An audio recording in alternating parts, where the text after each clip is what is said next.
আপনি কি বাংলাদেশে একটি গার্মেন্টস ম্যানুফ্যাকচারিং ফ্যাক্টরি স্থাপন ও গার্মেন্টস পণ্য বিদেশে রপ্তানি করতে চান? তাহলে আপনার প্রতিষ্ঠানের জন্য কিছু গুরুত্বপূর্ণ আইনগত ডকুমেন্টস সংগ্রহ করা বাধ্যতামূলক।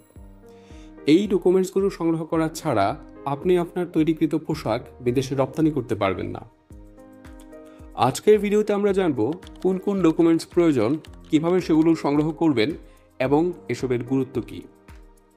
বিস্তারিত আলোচনায় যাওয়ার পূর্বে চলুন আমরা এক নজরে জেনে নেই গার্মেন্টস ফ্যাক্টরি স্থাপন ও তৈরি পোশাক রপ্তানির জন্য প্রয়োজনীয় ডকুমেন্টসগুলো কী কী। যে সকল সার্টিফিকেট ও অনুমোদন প্রয়োজন: পার্টনারশিপ ডিড, কারখানা ভাড়ার did, trade licence, bank account, tin certificate, chamber of কমার্সের সদস্যপদ, ফায়ার লাইসেন্স, ইআরসি সনদ, কলকারখানা ও প্রতিষ্ঠান পরিদর্শন অধিদপ্তরের অনুমোদন ও লেআউট, বস্ত্র অধিদপ্তরের অনুমোদন ও অ্যাডহক, আইআরসি সনদ, বিন বা ভ্যাট সার্টিফিকেট, বিজিএমইএ অথবা বিকেএমই এর সদস্যপদ এবং রপ্তানি উন্নয়ন ব্যুরোর সনদপত্র। ভিডিওর এই অংশে আমরা উল্লিখিত 14টি ডকুমেন্টসের গুরুত্ব এবং কোথা থেকে কিভাবে সংগ্রহ করতে হবে সে সম্পর্কে জানব।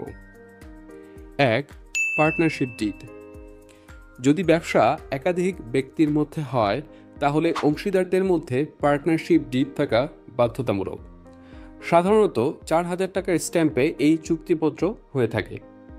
এতে থাকবে মালিকদের দায়িত্ব ও অংশীদারিত্বের অধিকার, লাভ ক্ষতির হিসাব এবং ব্যবসার শর্তাবলী। কোথা থেকে পাবেন? আপনার নিকটস্থ সাব রেজিস্ট্রার অফিস থেকে পার্টনারশিপ ডিড রেজিস্টার্ড করতে হবে। পূর্বে অনেকেই নোটারি পাবলিক করলেও বর্তমানে সাব রেজিস্ট্রার অফিস থেকে এই ডিড করা বাধ্যতামূলক। অন্যথায় ইআরসি রেজিস্ট্রেশনের জন্য পুনরায় সাব রেজিস্ট্রেশন ডিড করতে হয়। কেউ চাইলে আরজিএসসি থেকেও রেজিস্ট্রেশন করতে পারে। 2. ফ্যাক্টরি ভাড়া চুক্তিপত্র। ভাড়ায় ফ্যাক্টরি নিলে ভবন মালিকের সাথে আইনগত চুক্তিপত্র থাকা বাধ্যতামূলক। সাধারণত 300 টাকার স্ট্যাম্পে এই চুক্তিপত্র হয়ে থাকে। এতে থাকবে ভাড়ার পরিমাণ ও মেয়াদ, মালিক ও ভাড়াটিয়ার নাম ও ঠিকানা, চুক্তির শর্তাবলী। কোথা থেকে পাবেন? নিজেদের মধ্যে আলাপ আলোচনার মাধ্যমে এই চুক্তিপত্র তৈরি করতে পারে। নিচে আমি একটি নমুনা চুক্তিপত্র যুক্ত করে দিলাম। চাইলে আপনার প্রয়োজন মতো সেটি সংশোধন করে চুক্তিপত্র সম্পন্ন করতে পারেন। 3. Trade licence. ব্যবসার বৈধতা নিশ্চিত করতে স্থানীয় সিটি কর্পোরেশন অথবা পৌরসভা থেকে আপনার কোম্পানি বা পার্টনারশিপ ফার্মের নামে ট্রেড লাইসেন্স সংগ্রহ করতে হবে। সেখানে অবশ্যই আপনার ব্যবসার ধরন ও উপধরন উল্লেখ থাকবে। যদি এলসি করতে চান তাহলে ট্রেড লাইসেন্সে ইম্পোর্টার যুক্ত করতে ভুলবেন না। 4. Bank account. আপনার প্রতিষ্ঠানের নামে একটি ব্যাংক হিসাব খুলতে হবে। পছন্দমতো রপ্তানির ক্ষেত্রে সুবিধাজনক ও নির্ভরযোগ্য যে কোনো ব্যাংকে অ্যাকাউন্ট খুলতে পারেন। 5. Tin certificate. জাতীয় রাজস্ব বোর্ড এনবিআর থেকে ট্যাক্স আইডেন্টিফিকেশন নম্বর নিতে হয়, যা ইনকাম ট্যাক্স প্রদান ও ব্যবসার হিসাব নিকাশের জন্য প্রয়োজনীয়। প্রতিষ্ঠানের নামে টিনের জন্য অবশ্যই মালিকদের প্রত্যেকের ব্যক্তিগত টিন আপ টু ডেট থাকতে হবে। 6. চেম্বার অফ কমার্সের সদস্যপদ। ব্যবসায়িক সুবিধা ও আন্তর্জাতিক বাজারের সাথে সংযুক্ত হতে চেম্বার অফ কমার্সের সদস্যপদ গ্রহণ করা প্রয়োজন। তাছাড়া গার্মেন্টস পণ্য রপ্তানির সময় আপনাকে country of origin CO certificate ব্যাংকে ইস্যু করতে হবে, যা চেম্বার অফ কমার্স আপনাকে প্রদান করে থাকবে। সদস্যপদের জন্য আপনার স্থানীয় চেম্বার অফ কমার্স অফিসে যোগাযোগ করুন। 7. Fire licence. ফায়ার সার্ভিস ও সিভিল ডিফেন্স অধিদপ্তর থেকে অগ্নি নিরাপত্তার জন্য ফায়ার লাইসেন্স সংগ্রহ করতে হবে।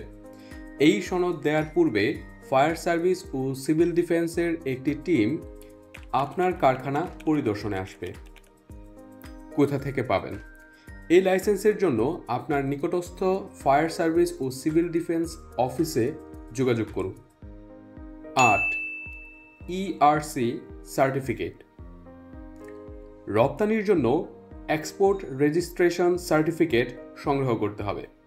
এই সনদ পাওয়ার পরেই আপনি র্যাক্সবিহীন টিটি অর্ডার নিয়ে রপ্তানি করতে পারবেন। বাণিজ্য মন্ত্রণালয়ের অধীনস্থ আমদানি ও রপ্তানি প্রধান নিয়ন্ত্রকের সংক্ষেপে CCI&E থেকে সংগ্রহ করতে হবে, যার বর্তমান অবস্থান জাতীয় ক্রীড়া পরিষদ ভবন, লেভেল 15, 62/3, পুরানা পল্টন, ঢাকা। এটি আমাদের জাতীয় মসজিদ বাইতুল মোকাররমের পাশেই অবস্থিত। 9. কলকারখানা ও প্রতিষ্ঠান পরিদর্শন অধিদপ্তরের অনুমোদন ও লেআউট। শ্রম ও কর্মসংস্থান মন্ত্রণালয়ের কলকারখানা ও প্রতিষ্ঠান পরিদর্শন অধিদপ্তর সংক্ষেপে DIFE থেকে অনুমোদিত লেআউট প্ল্যান ও সার্টিফিকেট সংগ্রহ করা বাধ্যতামূলক। এই সনদ দেওয়ার পূর্বে উক্ত অধিদপ্তরের একটি টিম আপনার কারখানা পরিদর্শনে আসবে তাদের রিকোয়ারমেন্টস অনুযায়ী আপনার কারখানার সবকিছু যাচাই বাছাই করার জন্য।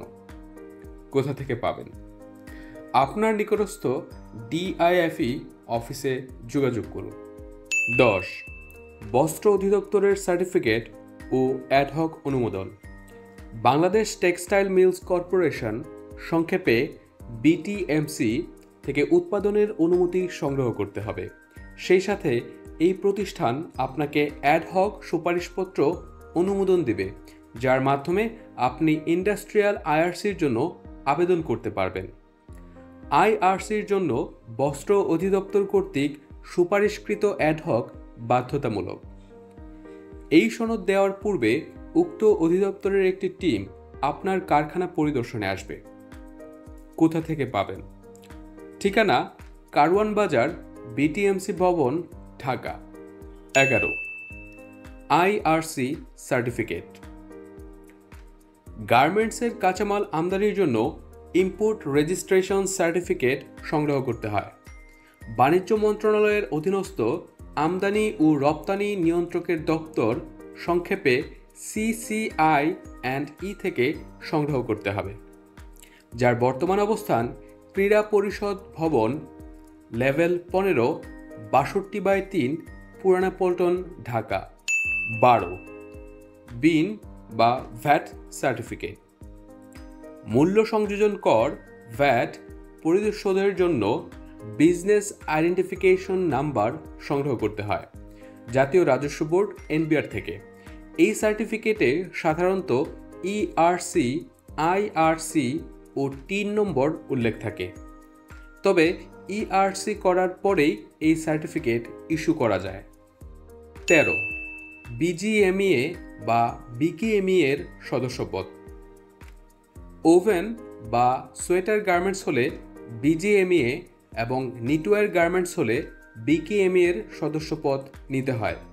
তাছাড়া নিটওয়্যার গার্মেন্টস সরাসরি BGMEA থেকেও সদস্যপদ নিতে পারে। BKMEA নারায়ণগঞ্জের প্রাণকেন্দ্র চাষারায় অবস্থিত, আর BGMEA এর অফিস ঢাকার উত্তরা 17 নং সেক্টরে অবস্থিত। 14. রপ্তানি উন্নয়ন ব্যুরোর সনদপত্র। EPB সার্টিফিকেট আপনাকে আন্তর্জাতিক বাজারে রপ্তানির ক্ষেত্রে GSP বা রেক্স সুবিধার অনুমতি দেবে, যার বর্তমান অবস্থান TCB ভবন 1, কারওয়ান বাজার, ঢাকা। এই সকল ডকুমেন্টস সম্পূর্ণ করলেই আপনি একটি বৈধ গার্মেন্টস ম্যানুফ্যাকচারিং ফ্যাক্টরি স্থাপন করতে পারবেন।